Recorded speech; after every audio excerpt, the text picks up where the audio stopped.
Nós vamos abrir a palavra de Deus no livro de Atos, capítulo 12, versículos de 1 a 18. Atos 12, de 1 a 18.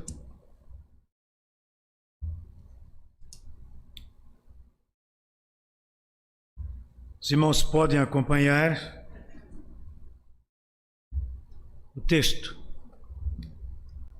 Por aquele tempo, mandou o rei Herodes prender alguns da igreja para os maltratar, fazendo passar a fio de espada a Tiago, irmão de João. Vendo ser isto agradável aos judeus, prosseguiu, prendendo também a Pedro. E eram os dias dos pães asmos. Tendo-o feito prender, lançou-o no cárcere, entregando-o a 4 escoltas de 4 soldados cada uma, para o guardarem, tencionando apresentá-lo ao povo depois da Páscoa.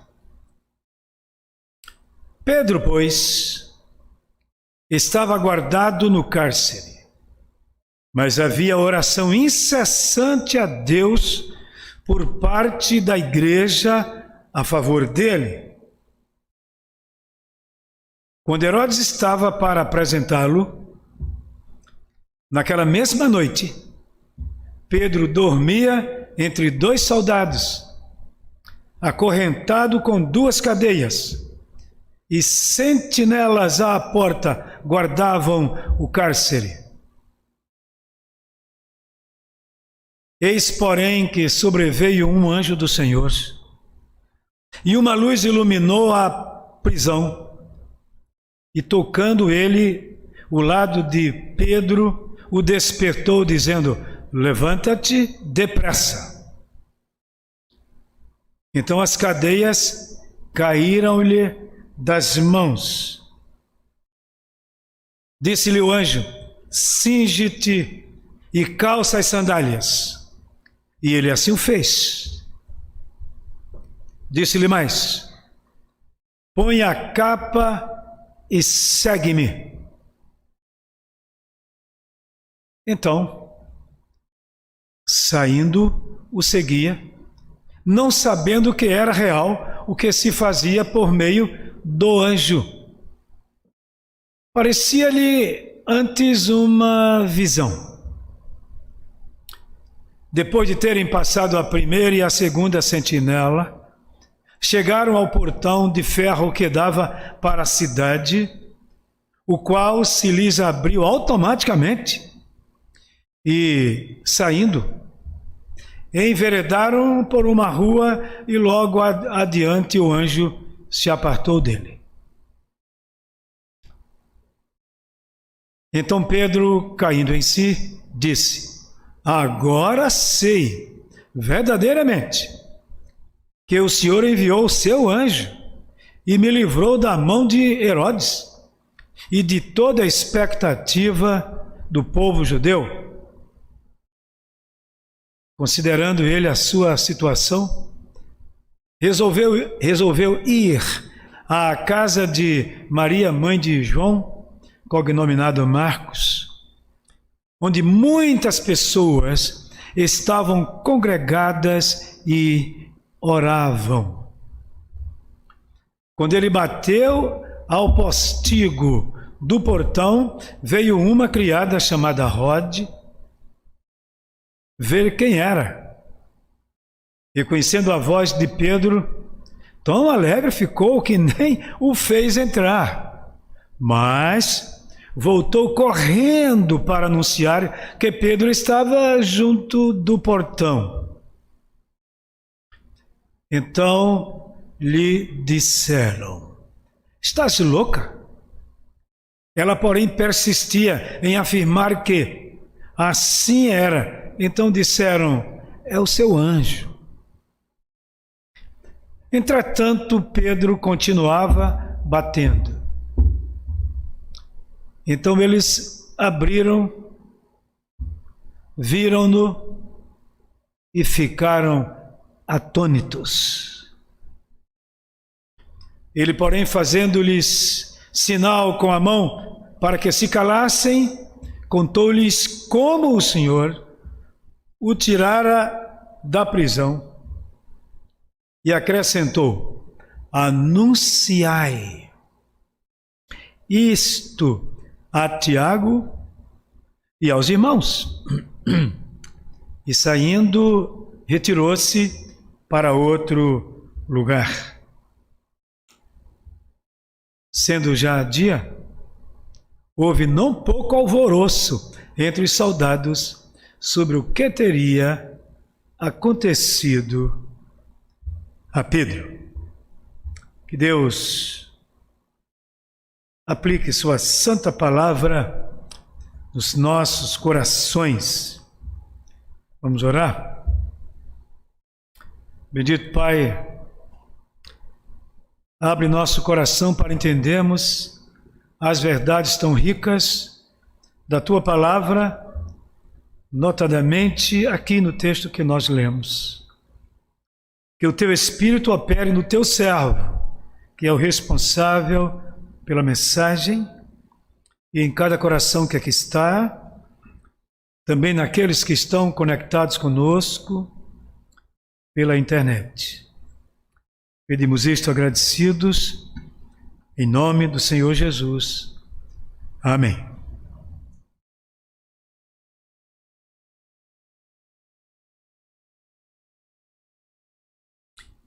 Meus irmãos, a igreja cristã, de modo geral, no mundo inteiro, ao longo desses 2000 anos, tem vivido claramente em grande oscilação em termos de fidelidade quanto à sua fé. Muito se assemelha aos judeus antigamente, no tempo dos juízes. Havia momentos que eles estavam muito bem, havia momentos que estavam espiritualmente muito maus. E Deus levantava juízes para conduzirem aquele povo. Agora, quanto a isso que eu falei, tem existido sempre, fatores internos e fatores externos. Esses fatores se tornam elementos muito estudados pelos que trabalham com a história da igreja, para saber por que a igreja cristã vive assim, ou tem vivido assim. Por exemplo, no tempo do Império Romano, os fatores externos eram as perseguições. Fatores internos, a vida cristã, o desenvolvimento da vida cristã não estava seguindo o que devia seguir. Então nós sabemos que ao longo desse tempo, guerras, perseguições e escândalos, os mais diversos, tudo isto fez parte da vida da igreja. Pela Bíblia vemos que, desde a sua origem, em termos de Novo Testamento, a igreja foi perseguida, inicialmente pelos judeus, que não admitiam, e depois pelas autoridades do Império Romano também.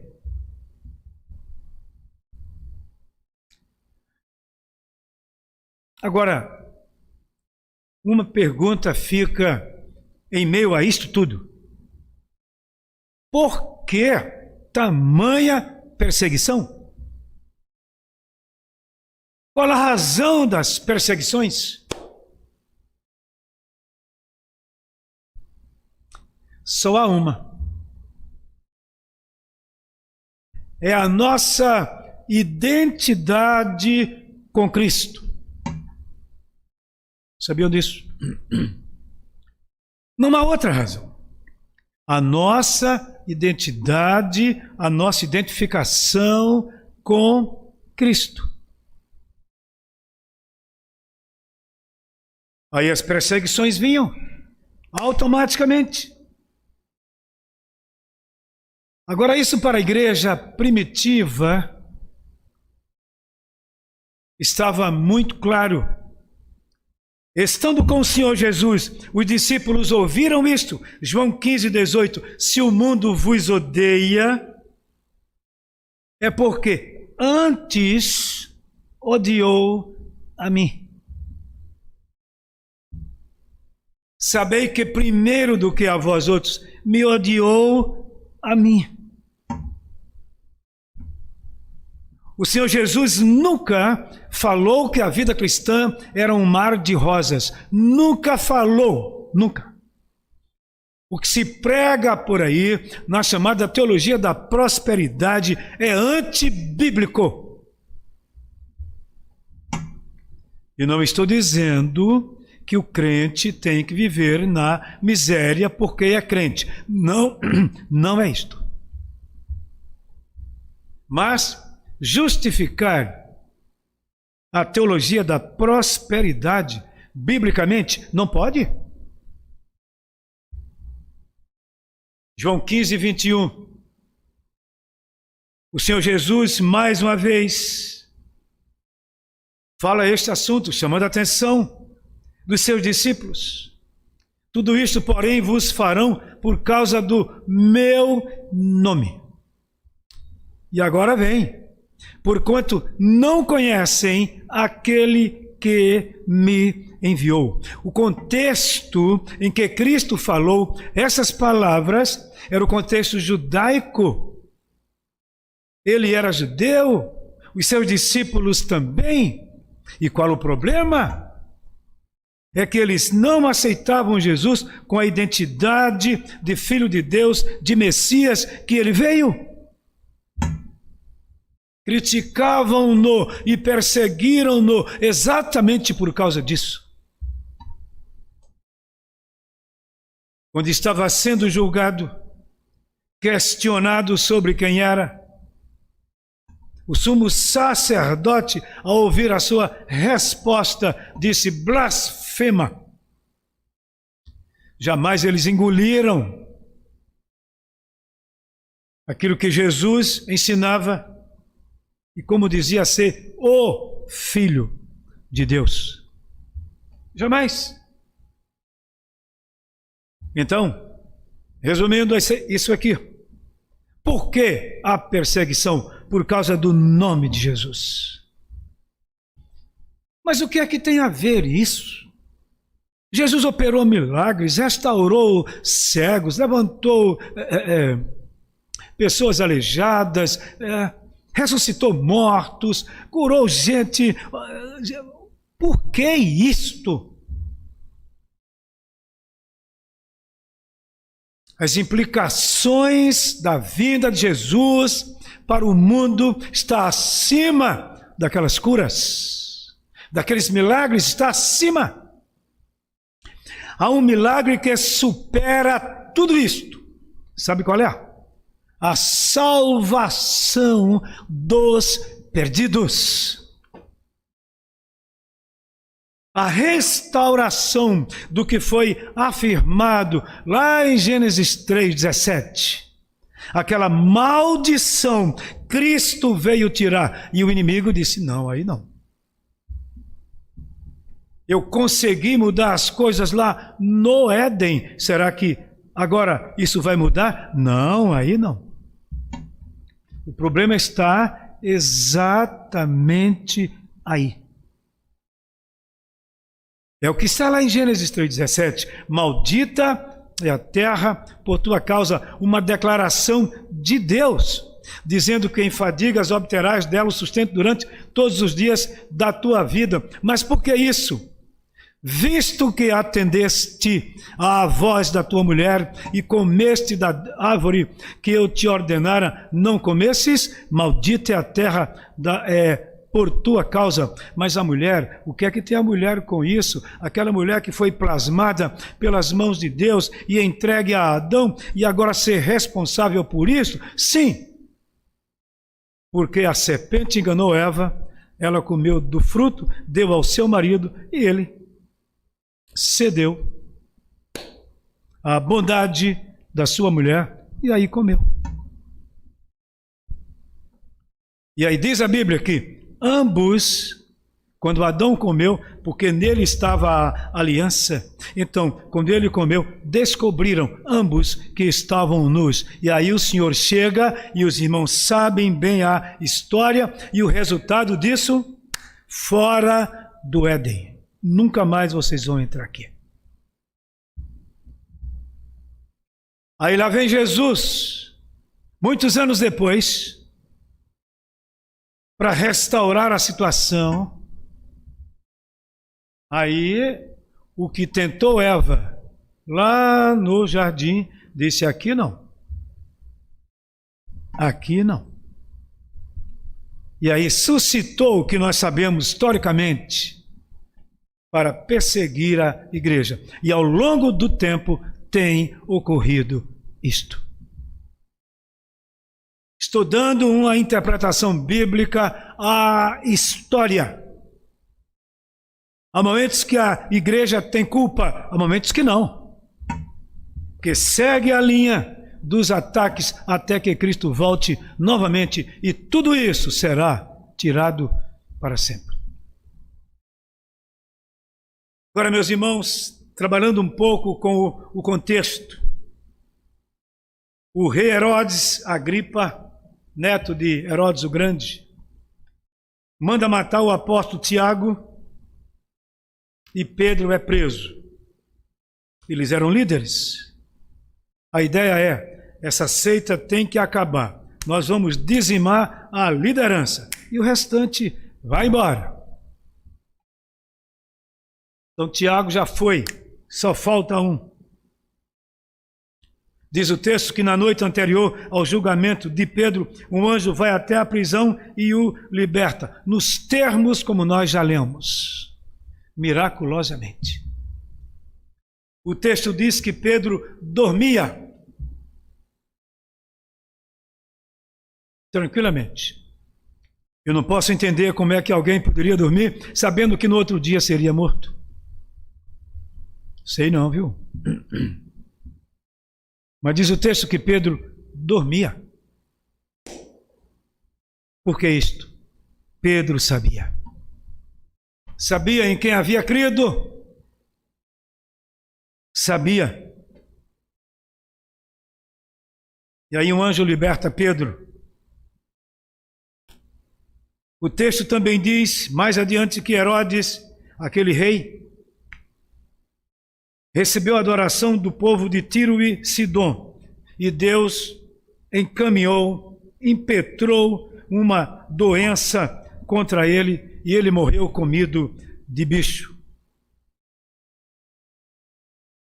Meus irmãos, esta história pode dar-nos algumas lições. A nós que não vivemos no contexto lá, vivemos no contexto aqui. Que lições podemos tirar? Algumas delas, rapidamente. A primeira delas é a razão prática da perseguição e prisão dos apóstolos. Tiago, que foi o primeiro a sofrer o martírio, filho de Zebedeu, e João e Pedro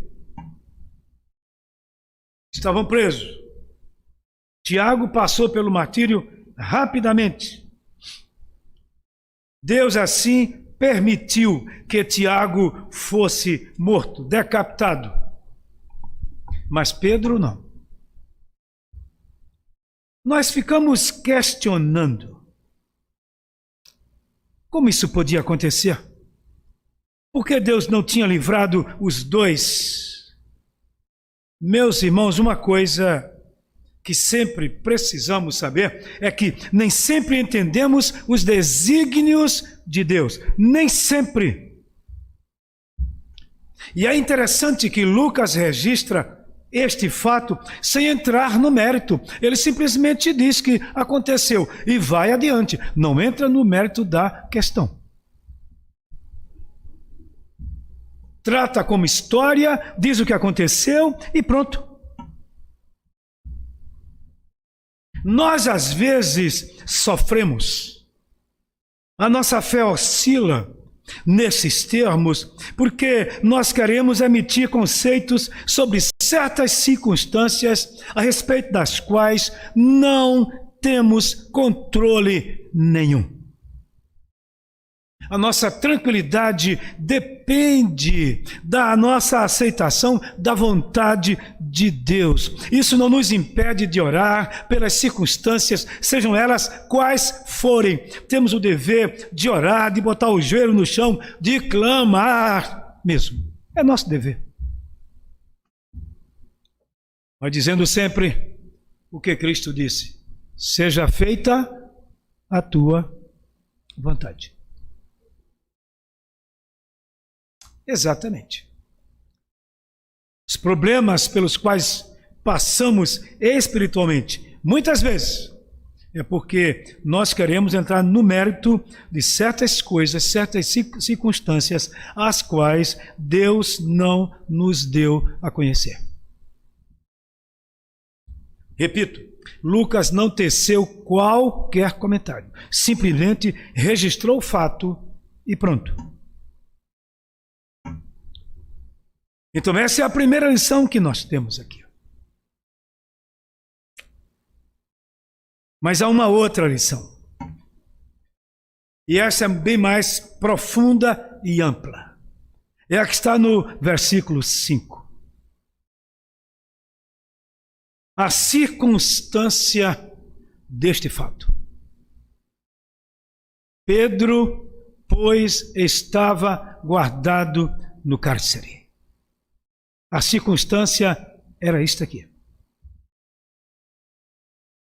Pedro estava guardado no cárcere. O próximo a ter a cabeça jogada no chão.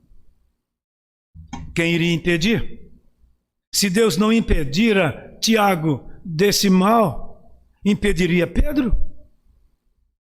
Essa era a questão.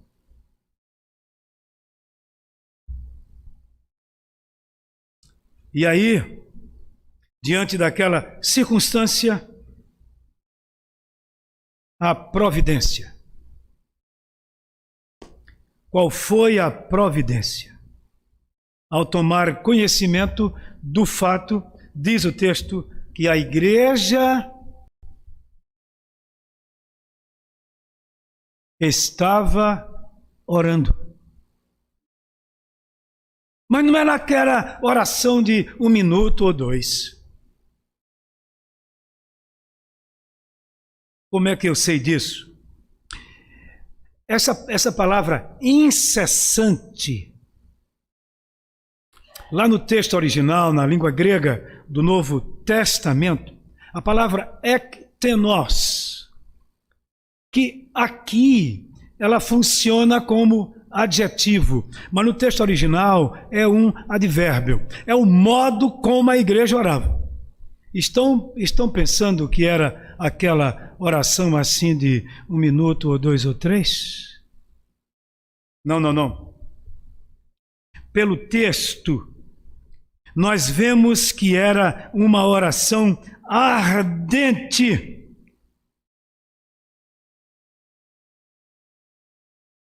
Aquela oração de um fervor sem igual. Eu posso imaginar o povo todo ali reunido, e um orava, o outro orava depois, o outro orava depois, a noite toda orando. Ninguém parou. Todo mundo estava orando e orando ectenos, ardentemente. Esta palavra Pedro usa lá na sua primeira carta, capítulo 1, versículo 22, capítulo 4, versículo 8, para descrever um amor intenso. É a mesma palavra.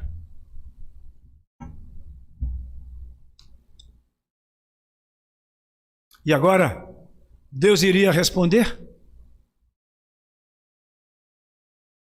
Ele estava preso. A circunstância dolorosa. A providência. É quando o nosso tema fala alto. A igreja cristã, entre o protesto e a oração diante da perseguição.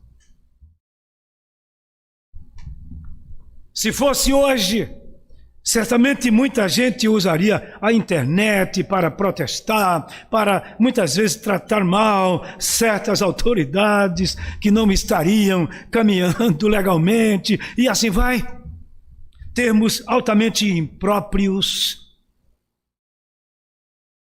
cartazes, tudo mais pela rua, passeata.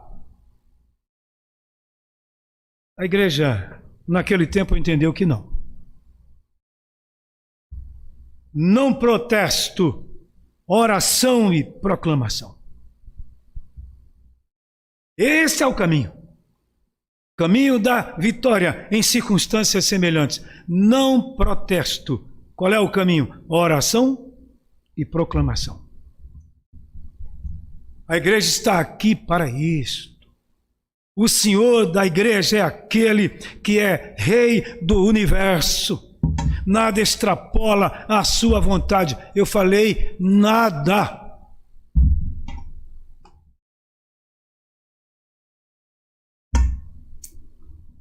E a igreja sabia disso.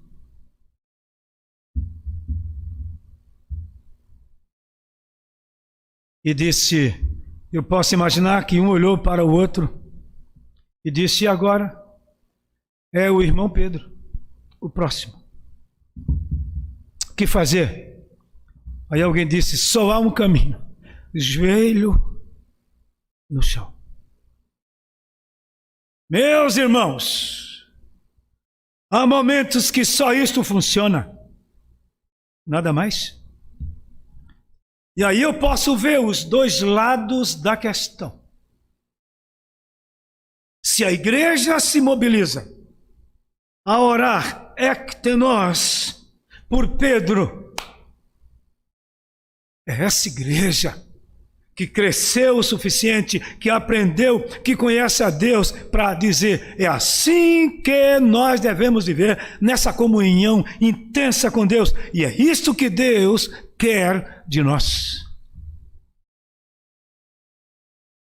O que acham os irmãos, como Deus vê, analisa uma igreja que ora, que aprendeu a não protestar, porque isso não resolve, mas disse, isso é coisa para a gente resolver com o joelho no chão.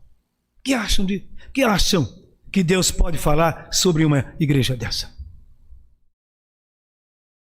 Foi isso que ele fez, que eles fizeram. Gente, é sério? É. Agora é o irmão Pedro. E agora? Joelho no chão. Um termina e o outro começa, um termina e o outro começa, um termina e o outro começa a noite toda.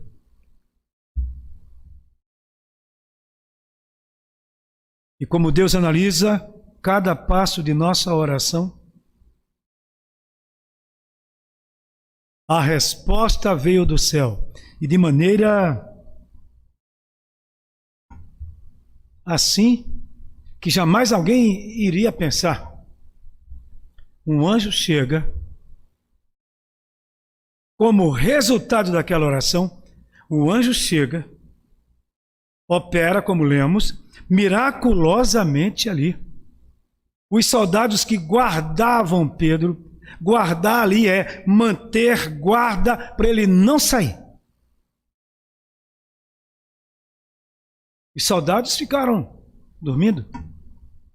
Parece que não estavam vendo nada. Bora, Pedro, cinge-te, veste a tua roupa, o teu casaco aí. E vamos. E Pedro pensou o quê? Que fosse alguma autoridade, talvez, e pensou assim, bom, o meu martírio vai começar agora. Mas aí passou por um soldado, passou por outro, as correntes caíram automaticamente. Que coisa! Chegou lá, a porta se abriu também, entraram, ninguém falou nada. Pedro disse, eu estaria dormindo? Não. Quando chega fora, o anjo diz, até, e vai embora. E aí ele entende que era um anjo.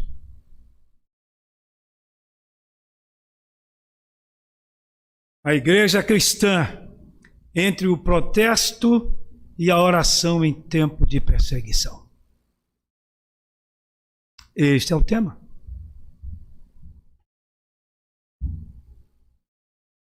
Miraculosamente, Pedro sabia disso. E depois ele disse, agora sei, que um anjo, Deus mandou um anjo para me soltar. O que é que ele foi fazer agora? Esconder-se? Para não ser preso de novo? Não. O Deus que cuidou de mim agora vai continuar cuidando.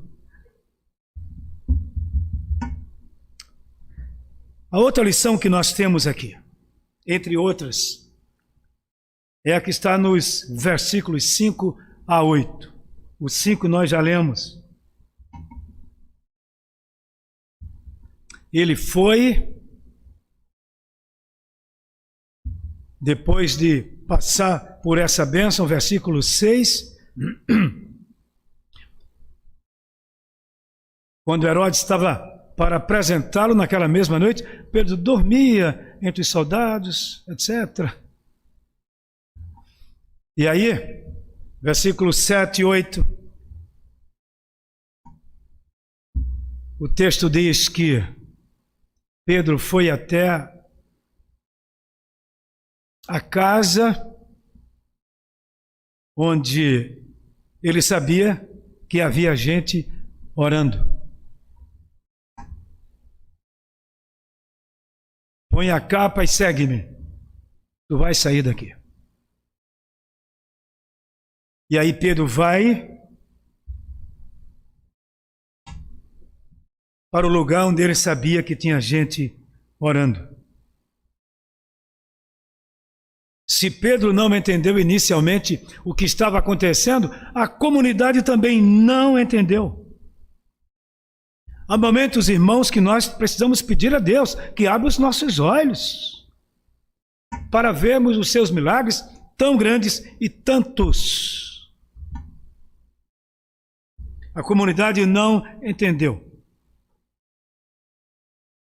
De fato, há milagres que nos deixam extasiados. Mas nós precisamos saber que nada é impossível para Deus. A questão é, se permitiu que Tiago fosse morto, e Pedro, por que não? Mas Deus disse, não. Tiago foi logo para o céu, ficou lá sem sofrimento nenhum, mas Pedro iria sofrer um bocado aqui na terra, ainda. Deus tem essas coisas que a gente não sabe entender. A Bíblia mostra claramente isso. O segredo da vontade de Deus. Há um livro escrito, O Mistério da Providência de Deus. Exatamente nestes termos.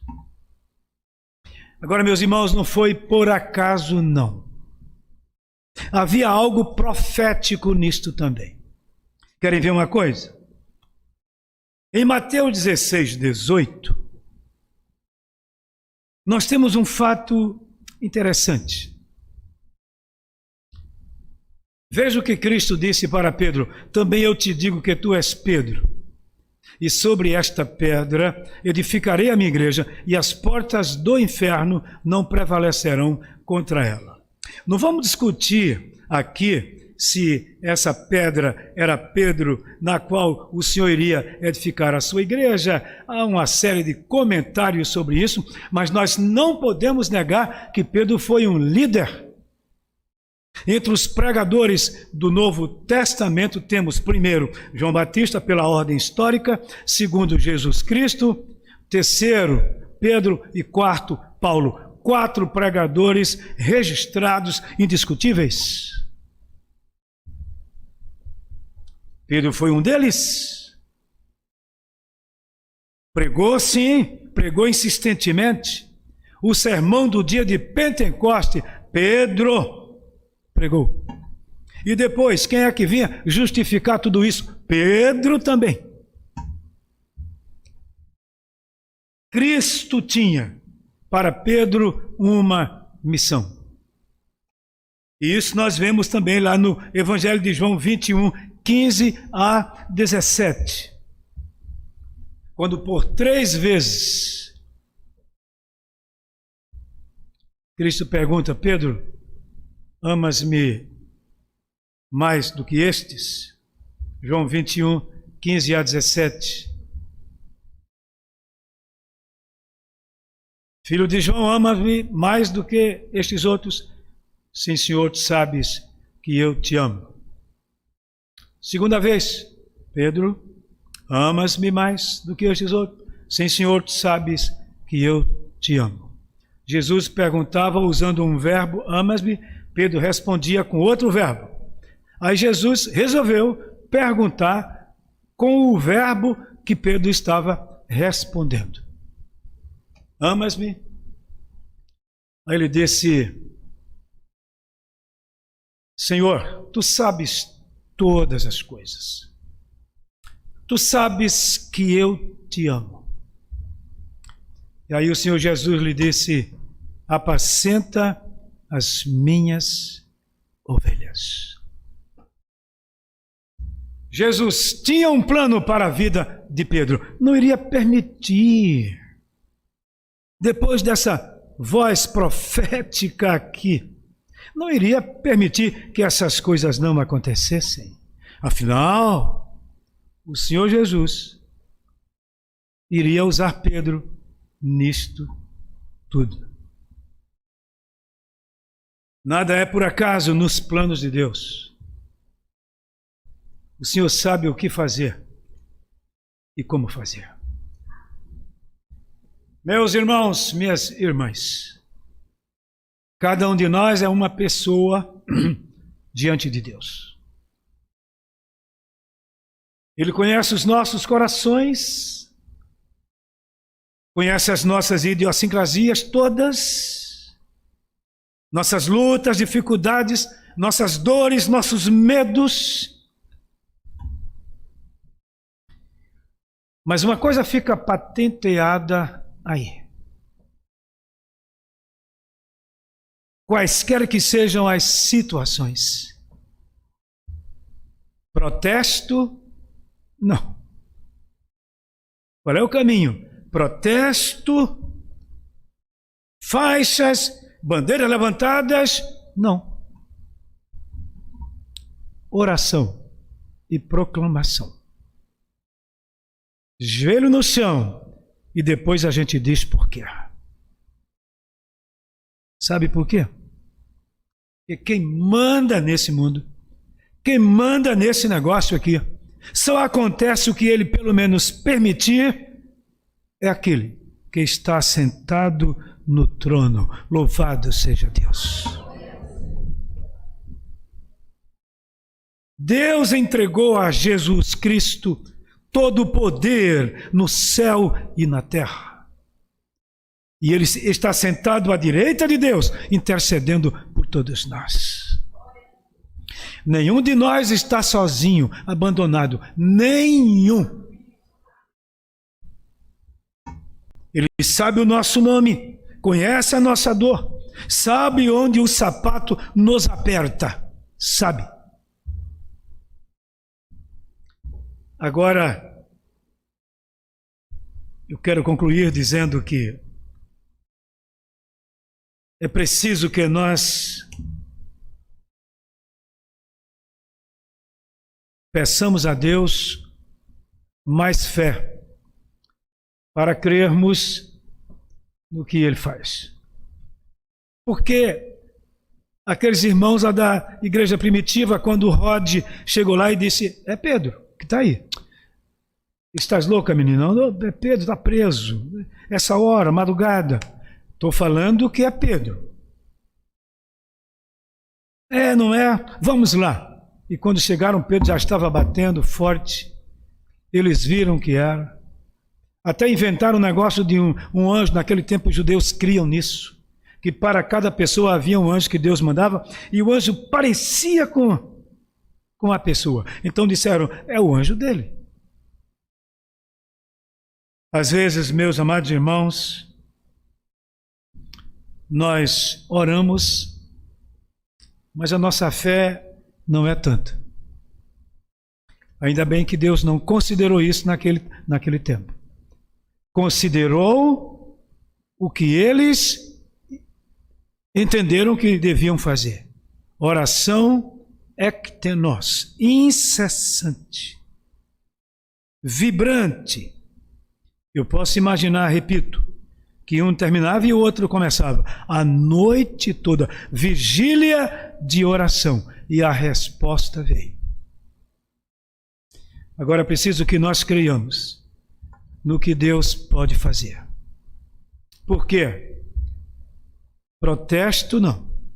Primeiro, oração e proclamação em tempo de perseguição.